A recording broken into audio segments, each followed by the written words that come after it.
Knowing how to price your design services is one of the hardest parts of becoming a graphic designer. A lot of designers will tell you to charge what you're worth, but at the Brief Collective, we always like to say your worth is far too personal. There's no way that you can charge what you're worth. Instead, we encourage you to focus on the value that you're providing to the client and charge based on that, which is what we're going to show you how to do in this video. Almost every designer starts out undercharging, and I know I did too. I remember charging $500 for a full website design, and I knew the moment I sent off the proposal that I didn't charge enough. I felt sick to my stomach, and I don't want that to happen to you. So today we're breaking down exactly how to price yourself as a graphic designer in 2025 and how to do it with confidence, clarity, and strategy. First, I want to start by talking about some pricing myths. Myth number one, that your talent determines your rate. Your rate should reflect your transformation that you're providing, not the time it takes you or the amount of experience that you have. Think about it like this. If you create a branding for your client and it helps them earn an extra $100K a year, do you really think $1,000 for the brand identity makes sense? Absolutely not. Myth number two, that hourly pricing is fair. No, absolutely not. Hourly pricing actually punishes you for being good at what you do, so the faster you get, the less you earn. That doesn't make any sense. Myth number three, you need more experience first. Experience doesn't make you valuable, results do. And so that's why we're always telling designers to talk about the transformation that you take your clients through. The more mastery that you have, the faster you deliver, but that doesn't make your work worth less. It actually means that you've refined your creative process enough to create a faster impact. And that's not something to discount. And you don't need years of experience to charge premium rates. I know so many designers who are ridiculously talented and they're self-taught. They've only been in the game for maybe 6 months, but their work looks like $10,000 work because they have that skill to back it up. You don't need to justify your rates. You just need results. The kind of results that show that you understand people, that you can read between the lines, that you understand psychology and positioning. Some of the most successful designers that I've coached were barely a year into freelancing when they landed their first $5,000 project. Not because they were the best designer yet, but because they believed in the value of what they brought to the table. Being affordable doesn't attract clients. It attracts uncertainty. When you underprice, you're actually teaching the client to question you. But when you lead with confidence, you teach them to trust you. Let's talk about the psychology behind pricing. A lot of designers make the mistake of selling their services as a one-off cost to the client instead of positioning their services as an investment. And a lot of clients by default, when thinking of hiring a designer for a new logo or brand design, they think in their mind, how much is this going to cost me? But that's only because no one has helped them yet understand the value behind what they're actually investing in. So to them, $500 for a logo feels like they're buying a picture, but it's actually an entry point for you as the designer to craft them an identity that shapes the public's perception of their brand for years and years to come. You just have to position it that way to the client. So instead of saying a logo is going to be $500, you can reframe it by connecting it to what they actually want. Here's an example. So I know that you requested just a logo design, but I'm really curious as to why you want to hire a designer for your logo. Now at this point, they'll probably tell you something like, well, I just don't feel like we look professional enough. I DIY'd it and I'm struggling to use the logo properly in different places. And if they don't say those things, you can pull it out of them by asking questions like, have you found it hard to show up cohesively just having a single logo? Are you constantly changing your colors and changing your fonts?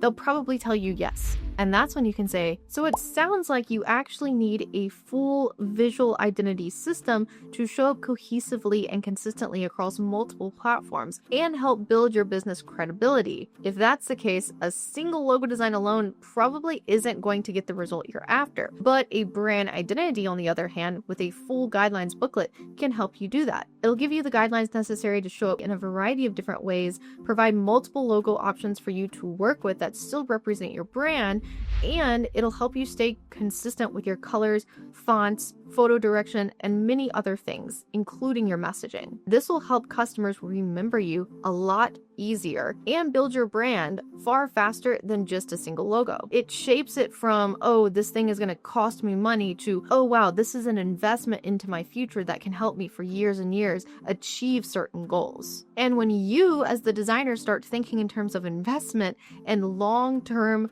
return on investment, you stop looking at your services as a cost that you have to sell onto the client. This will internally help you become more confident in what you have to offer clients and get out of the rat race of charging $500 for a logo or being the cheapest designer out there. Because when you price your services as an investment, it shifts the entire perception about what you have to offer. And here's the other thing: premium pricing is going to attract high-ticket premium clients. If you're sitting there offering some of the most affordable design services out there, you're going to attract budget clients. You're going to attract clients who oftentimes aren't even ready to hire a designer. That's why they're looking for the cheapest designer, because they're really not in a position to invest in their brand in the way that they need to. And oftentimes these same clients end up being more difficult. And it's not because they're cheap that makes them difficult. It's because they're not familiar with the idea of investing in their business. And that's why we encourage designers to raise their pricing to attract higher ticket clients who are ready and understand the value of design. And when you're sharing your pricing, you also want to be able to do it with confidence and happiness and understand the value that you are providing to the client. Because if you approach your pricing with a confident mindset, then the client's going to feel comfortable investing in you, like you've done this before, even if you haven't. I mean, the first time I said, okay, the total's going to be $10,000, I was insanely nervous. And then the client said yes and booked a project with me. And I still get nervous when saying these big numbers.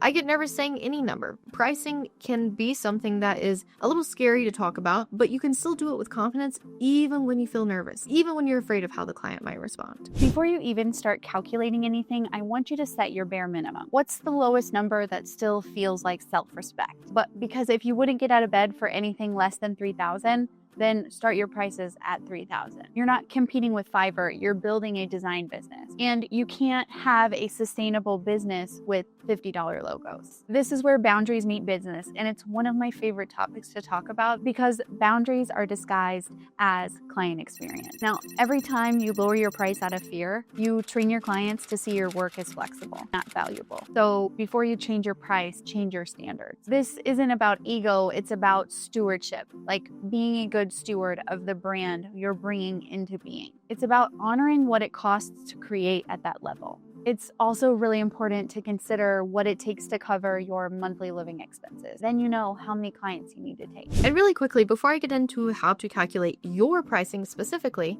I wanted to let you know we have a full pricing guide that goes along with this video, linked in the description, completely for free. It goes into a lot more detail, and you can just save it on your computer to quickly reference the next time you are quoting a client. Calculating your pricing. A lot of plug and play pricing calculators out there for designers will tell you to pick an hourly rate and then plug it into some formula that calculates how many hours you think you're going to work, and bam, you have a price. But we do not approach pricing that way, and we don't encourage you to do that either, because again, this goes back to trading your time for money and putting the focus on the hours that you work instead of the value that you are bringing to the client. So when it comes to pricing your work, we encourage you to consider a variety of things. Yes, the time is important. Does the client want this by a certain deadline? Do you need to charge them a rush fee? Those things do matter. But more importantly, what is the value you're bringing to the client? What is the return on investment a client can expect from working with you? If they invest in a brand identity and have new packaging design, are they going to get into Whole Foods and their revenue is going to jump by $100,000 in 1 year because now they're in multiple stores? Are they finally going to be ready to open up a new location?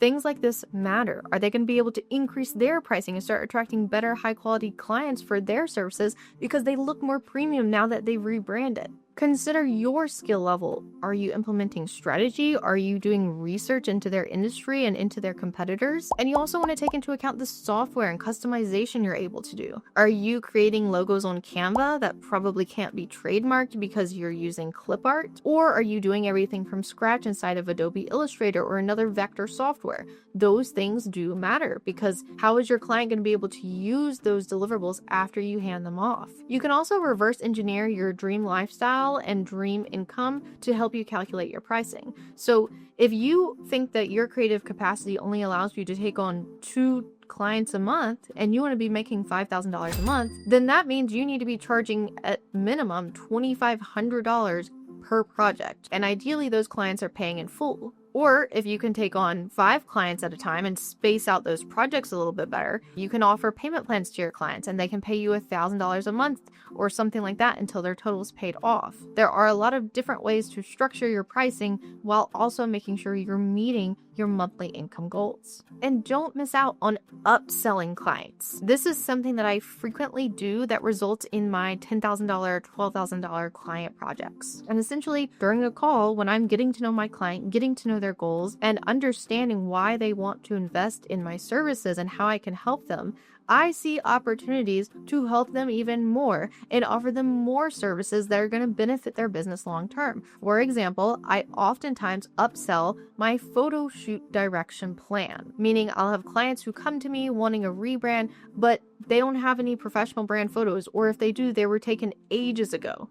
So I offer to further support them by creating a custom photo direction plan for them. I'll even help them identify a photographer in their area. I'll pick out their props, and this is a very easy upsell for me. Other times, a bigger upsell might be website design, or vice versa. I'll have clients who come to me wanting a website redesign with a one-off logo, and I have the conversation with them about how designing a website based around one single logo is going to make it really hard and probably not as effective as it could be. So if you want to get the most out of your investment, you should invest in both brand and website design. And that is when I offer them a bundle package and can upsell them into a bigger project. Now let's talk about how to increase your prices. The hardest part about raising your prices isn't just changing the number, it's changing the story you tell yourself about what people will pay. This is a mindset thing. I see so many designers delay raising their prices because they're waiting to feel ready. But being ready isn't a feeling, it's a decision. Imposter syndrome can make you believe that your higher pricing is too much, but really it means that you're finally acknowledging the value behind what you do. You'll wonder if people will actually pay you at your new rate. You might even tell yourself, once I land one more client,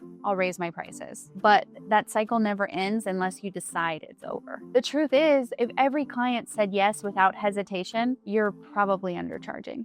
Your pricing should stretch you just enough to make you want to grow into it. Confidence isn't built before the decision, it's built after. You raise your price, you hold the line, and you realize your world doesn't fall apart. That is how trust is formed with yourself and your future client. As a new designer, it is totally normal to raise your prices consistently and slowly after each client that you have. Each client teaches you something new about your workflow, your process, your time, and your creative energy. So naturally, your prices should evolve with you. You might be wondering, what if I gave somebody a quote a few months ago and now my prices are higher? No big deal. Hey, thanks so much for coming back, but that proposal was only valid for 2 weeks. And since we last spoke, I've actually raised my prices to X amount, and I would love to work with you. Is it okay if I send over a new proposal? That it's as simple as that. Just holding the boundary and letting them know what's up. Maybe you actually have a wait list now and they need to get in line if they want to work with you. One of the other questions somebody asked was, if